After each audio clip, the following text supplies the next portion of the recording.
551 km de spécial et 143 km de liaison au programme de cette troisième étape du Dakar 2009. Une étape entre Puerto Madryn et Jacobacci qui signe l'arrivée des concurrents en Patagonie avec un changement significatif de terrain devenant très vallonné. Une piste assez roulante et pas très technique.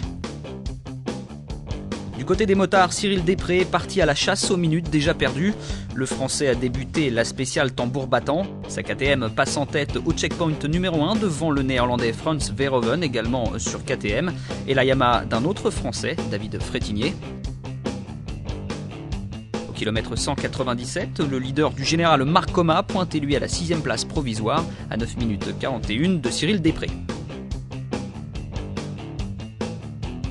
Mais les malheurs de Cyril vont continuer. Déjà victime d'un problème de pneumatique lors de la première étape, le Français va de nouveau crever.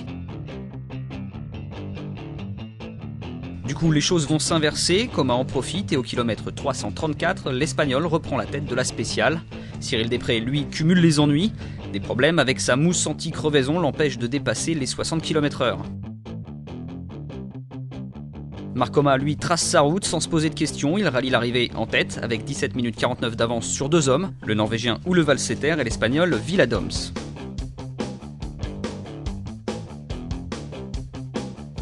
Després est arrivé, lui, 44e à 1h03 minutes de Coma. Marc Coma qui conforte plus que jamais sa place de leader au général avec 39 minutes d'avance sur David Frétinier et 41 minutes sur le Néerlandais Verhoeven.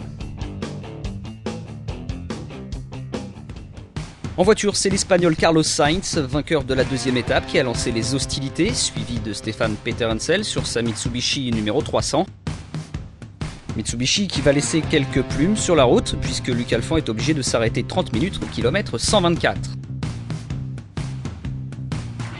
Sainz qui passe finalement 5e position au premier checkpoint, devant ça roule très vite, notamment à bord de la BMW du Qatari Nasser Al-Attiyah. La X3 numéro 302 qui signe les deux temps scratch du jour. Al-Attiyah s'impose finalement 35 secondes devant la Volkswagen de Carlos Sainz, suivi du Batave Deeping et du Sud-Africain De Villiers, également sur Volkswagen. Peterhansel prend lui la 5e place de l'étape à 5 minutes 30 du vainqueur du jour. Au général, Sainz est toujours en tête devant Al-Attiyah qui remonte en 2e position à 3 minutes 40 du leader. Juste derrière lui, De Villiers à 5 minutes 45, enfin le premier français Stefan Peterhansel est lui 4e à plus de 8 minutes.